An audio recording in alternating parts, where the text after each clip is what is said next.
అస్సలాము అలైకుం వరహమతుల్లాహి బర్కాతుహు. అందరికీ నమస్కారం.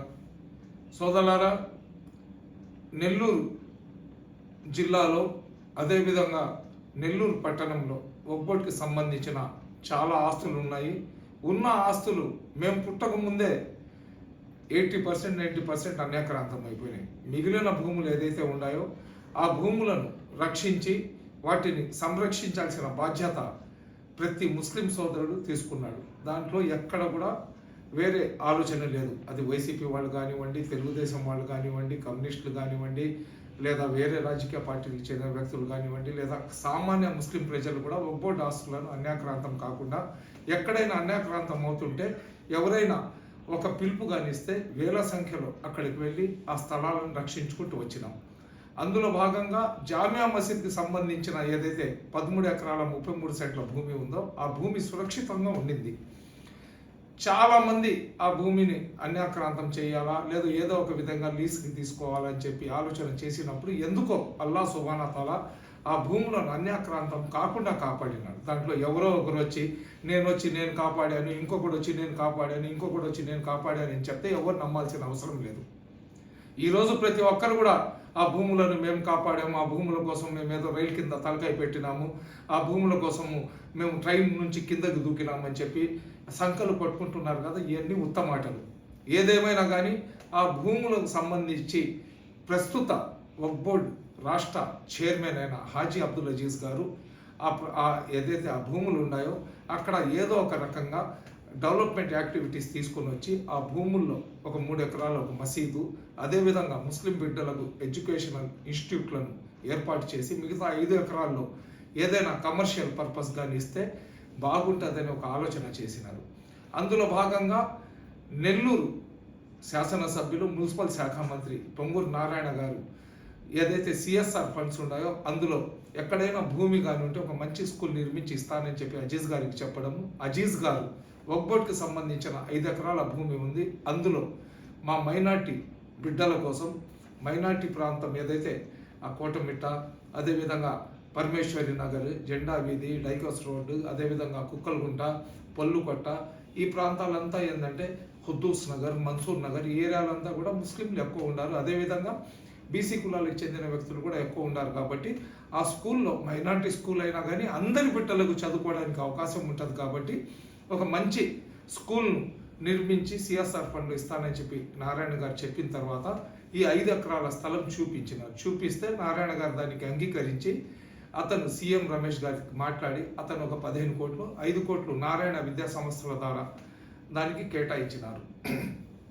మేమందరం కూడా మ్యాక్సిమం అంటే 85 to 90% ముస్లిమ్స్ ఏదైతే నిర్ణయం నారాయణ గారు కానివ్వండి, అబ్దుల్ అజీజ్ గారు కానివ్వండి, అదేవిధంగా రూరల్ శాసనసభ్యులు కోటంరెడ్డి శ్రీధర్ రెడ్డి గారు కూడా ఏంటంటే అతని నియోజకవర్గం కాబట్టి అక్కడ స్కూల్ ఉంటే బాగుంటుందని చెప్పి వీళ్ళందరూ కలిసి ఆ స్కూల్కు శంకుస్థాపన కూడా చేయడం జరిగింది.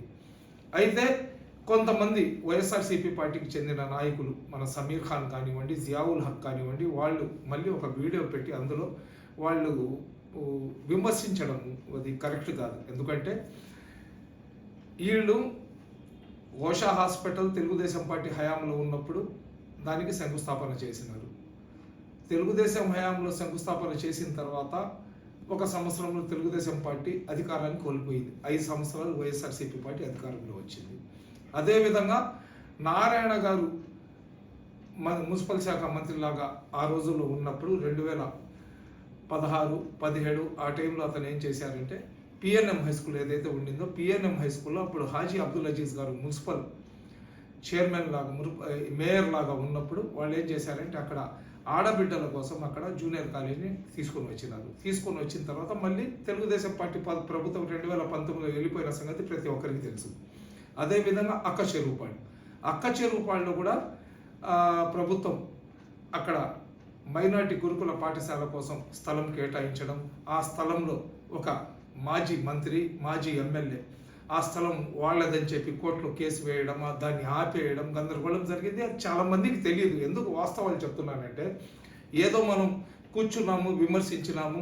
ఈ నాయకులు కూడా వైసీపీ నాయకులు కూడా ఎలా తయారైపోయి ఉన్నారంటే మిగతా ఏ విషయాలు వచ్చినా కానీ వాళ్ళు ఎక్కడ విమర్శలు చేయటం లేదు. కానీ ముస్లింల సబ్జెక్ట్ వచ్చినప్పుడు ముస్లింలను రెచ్చగొట్టి వాళ్ళకి సబ్జెక్ట్ తెలియదు.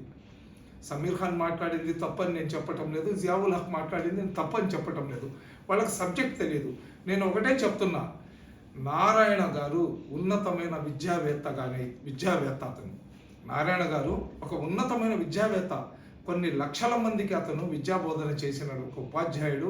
కష్టపడి, ఆకలి తెలిసి, కష్టం తెలిసి, ఏదైతే తన రక్తాన్ని కన్నీళ్లు చేసి కళ్ళలో కొవ్వొత్తులు పెట్టుకొని చదివి అతను నేను ఒక అచీవ్మెంట్కి వెళ్ళాలా, నేను ఒక ఉన్నతమైన స్థానానికి వెళ్ళాలా, 10 మందికి విద్యాబోధన చేయాలా, మనుషుల్లో విద్యకు మించింది ఏం లేదు. ఆస్తులు ఉంటే నాశనం అయిపోతాయి, డబ్బులు ఉంటే దొంగతనం అయిపోతాయి, బంగారం ఉంటే దొంగతనం అయిపోతాయి, విద్య కానీ ఉంటే అతను యాడైనా బ్రతకొచ్చు అనే ఒక సిద్ధాంతాన్ని పెట్టుకొని ఎంతోమంది జీవితాల్లో అతను వెలుగు నింపుకుంటూ పోతాయి. విద్యా సమస్యలు పెట్టిన తర్వాత ఎవరు ఊరికే చేయరు. దాంట్లో అతను సంపాదించుకున్నాడు కాబట్టి ఈరోజు అతను 1000 కోట్లకు అధిపతి అయి ఉన్నారు.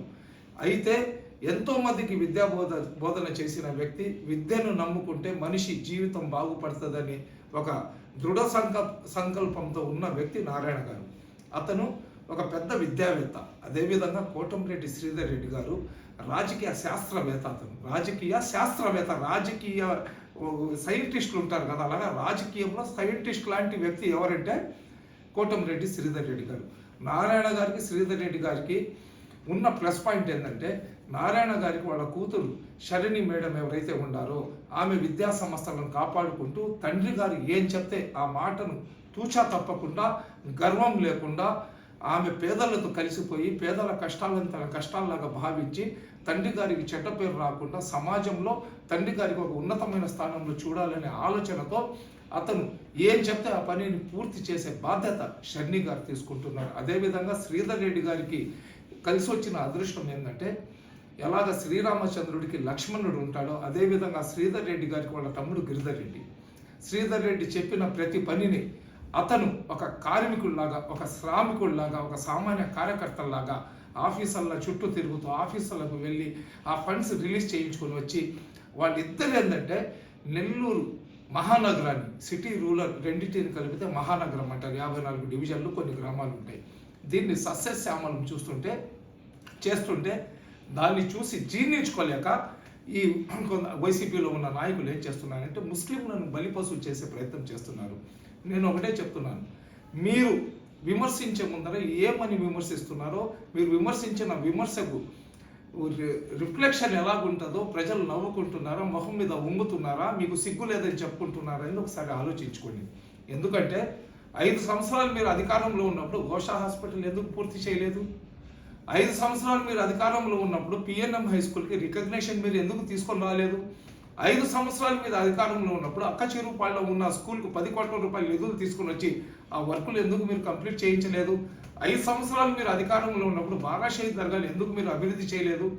కోటంరెడ్డి శ్రీధర్ రెడ్డి గారు అక్కచెరువుపాడుకి 10 కోట్లు కావాలా, 10 కోట్లు కావాలని చెప్పి ఎక్కరించి చెప్తున్నారు కదా సమీర్ ఖాన్ గారు.